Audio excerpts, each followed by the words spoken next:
Bienvenidos.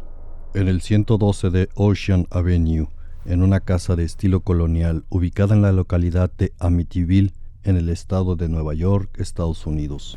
Un inmueble de 3 pisos, cubierto por tejas obscuras, con un bello jardín que rodea la vivienda, además de una piscina privada y un embarcadero. Este enclave se hizo mundialmente famoso cuando el 13 de noviembre de 1974, la familia DeFeo fue asesinada por el hijo mayor, Ronald DeFeo Jr., mientras todos dormían plácidamente en sus camas. Hoy relataremos la historia de la familia Lutz, quienes decidieron mudarse un año después, en 1975. Sin embargo, tan solo 29 días más tarde, abandonaron la morada precipitadamente, señalando la presencia de extraños sucesos atribuidos a fuerzas paranormales. Como preámbulo, iniciaremos con un par de preguntas. ¿Qué harías si algo paranormal intentara hacerte daño a ti y a tu familia? ¿Fingirías que no es real y sigues adelante o tratarías de irte inmediatamente? Esta familia tuvo que responder a estas preguntas cuando la casa de sus sueños se convirtió en una pesadilla viviente. Así que únete a nosotros mientras te relato el inquietante misterio del horror de Amityville.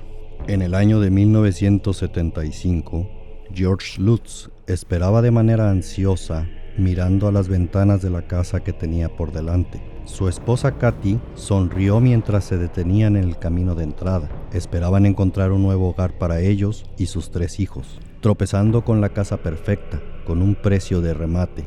Los Lutz compraron lo que pensarían era un sueño hecho realidad. Durante la mudanza, la familia hizo que la casa fuera bendecida por un sacerdote católico, el Padre Ray. En esa ocasión, George saludó al Padre Ray para que entrara a la casa mientras sacaban los muebles del camión de mudanza.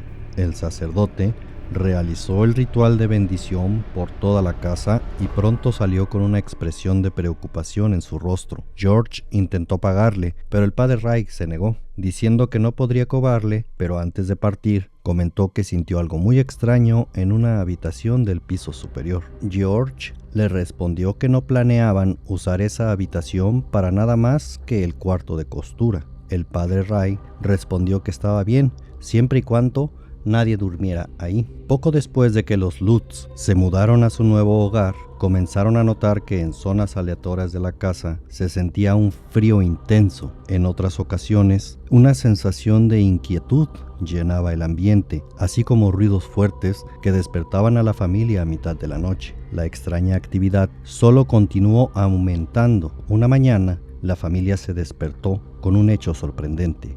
Una sustancia negra parecida a limo brotaba de las cerraduras de cada puerta de las habitaciones, creando un rastro que conducía de una habitación a otra.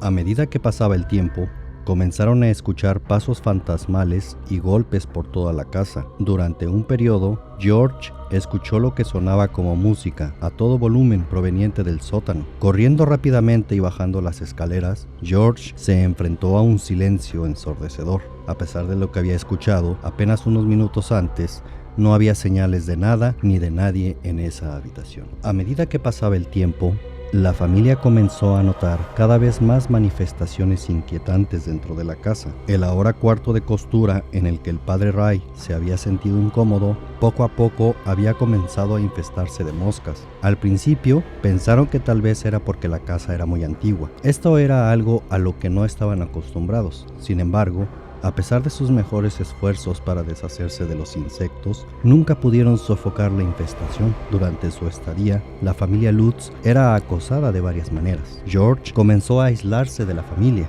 y desarrolló una extraña obsesión con la chimenea, quejándose constantemente de que tenía frío. Cortaba y colocaba tanta leña como podía dentro de ella, pero sin importar cuánta madera encendiera, las brasas del fuego nunca lograban calentarlo.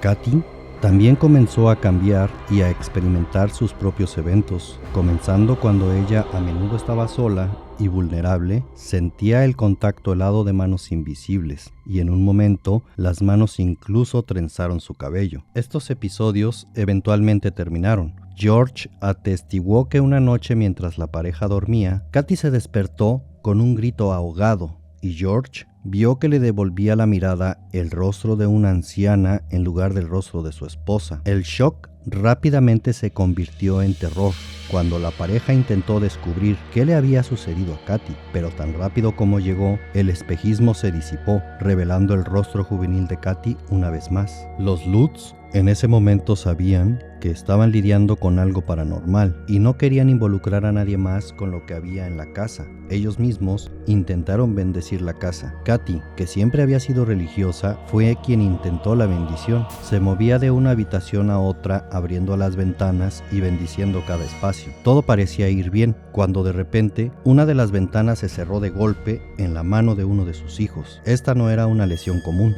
Sin embargo, las manos del niño estaban aplastadas, tan planas como una tortilla. El pánico se apoderó de ella mientras la familia se preparaba para correr al hospital, pero cuando se acercaron a la puerta principal, las manos de su hijo estaban completamente normales. Fue muy extraño que George, Katy y los niños fueran testigos, por decirlo menos, pero también fue tan impactante para su hijo como si la casa no quisiera que se fueran. La tensión dentro del hogar se volvió tan densa que afectó a cada miembro de la familia. George y Katy, que ahora apenas si se hablaban.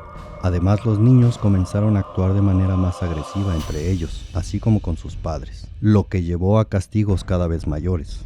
La niña más pequeña, Missy, desarrolló una relación con una amiga imaginaria a la que llamó Jody. Jody vivía en su habitación y se revelaría a Missy en la forma de un gran cerdo. En un momento, George y Katy estaban hablando con Missy en su habitación, pero todo lo que estaba sucediendo pronto quedó en el olvido cuando la pareja vio dos horribles ojos rojos mirando desde la ventana. Asustados al ver esta escena, como respuesta al hecho, Missy intentó calmarlos y le dijo que solo era Jody haciéndole saber que quería entrar a la casa. A medida que pasaba el tiempo, la familia se convenció cada vez más de que algo estaba muy mal desde el principio. Cuando George y Katy visitaron la casa por primera vez, la agente de bienes raíces se había mostrado incómoda. Ella dijo que no estaba segura de si debería haberles dicho antes o después de mostrarles la casa. La pareja levantó las cejas y le preguntó qué quería decir. Ella dijo que era la casa en la que ocurrieron los asesinatos. ¿Recuerdan el año anterior cuando los periódicos llenos de titulares describían el espantoso asesinato de una familia entera a manos de su hijo de 23 años? Ronald DeFeo Jr., con rifle en mano, se deslizó en cada habitación y disparó a sus padres y a todos sus hermanos en sus camas mientras dormían. Todas las víctimas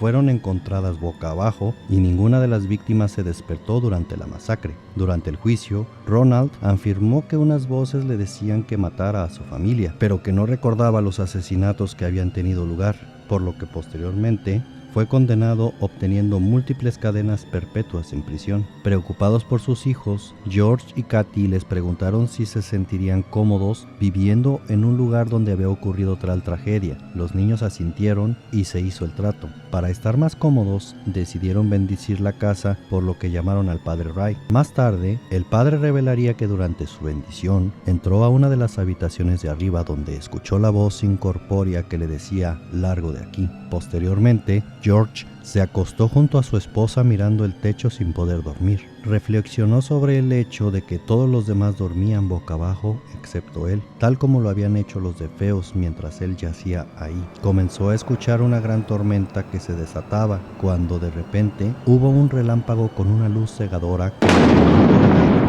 temporalmente cegado, llamó a Katy tratando de alcanzarla, pero Katy no estaba directamente a su lado.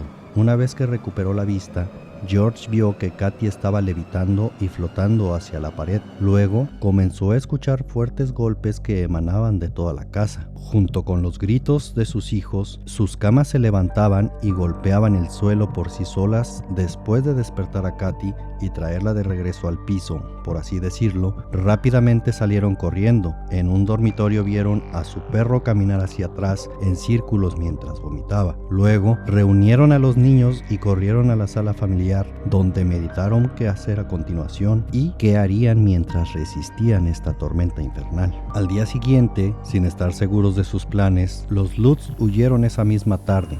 ya que solo habían logrado vivir dentro de la casa durante exactamente 29 días. Y a pesar de que toda la familia fue testigo de la tormenta, no había ningún registro de los acontecimientos. Tratando de darle sentido al horror que afectó a su familia, George contactó a los investigadores paranormales de renombre mundial Ed y Lorraine Warren. Los Warren entraron a la casa y casi de inmediato experimentaron actividad. Lorraine dijo que la tristeza y la depresión impregnaron la casa. Cuando entraron al sótano, Ed describió una poderosa presencia inhumana. Dijo que se sentía como estar debajo de una cascada de maldad. Esto los hizo darse cuenta de que esta no era una casa embrujada ordinaria. Después de la investigación inicial, los Warren reunieron un equipo de psíquicos para ayudarlos. Entre ellos había una compañera llamada Mary Pasarella. Mary se consideraba una persona caminante en el tiempo, capaz de visualizar y experimentar el pasado en el lugar de las investigaciones. Mary comenzó a recitar el Padre Nuestro y fue testigo de un grupo de figuras diciendo la oración al revés. Después de completar la investigación, Lorraine declaró: "Lo que hay aquí, en mi opinión, definitivamente es de naturaleza negativa. Nada que ver con nadie que alguna vez haya caminado sobre la tierra en forma humana.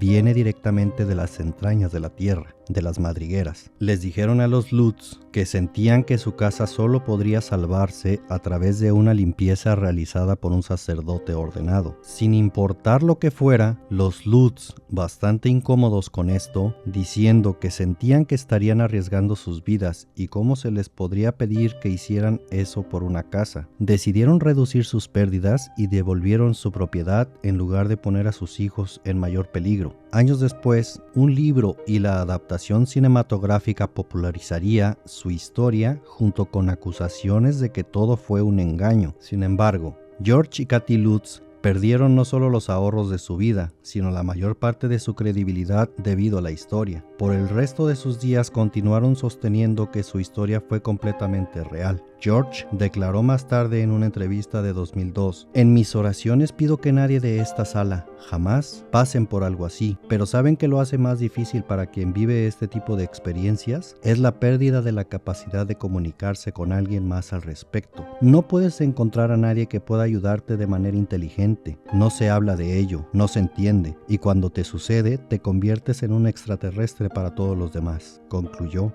George Lutz. Así que, estimados amigos, la mejor opinión la tienen ustedes. ¿Creen que la historia es verdadera o una simple creación de la imaginación de la familia?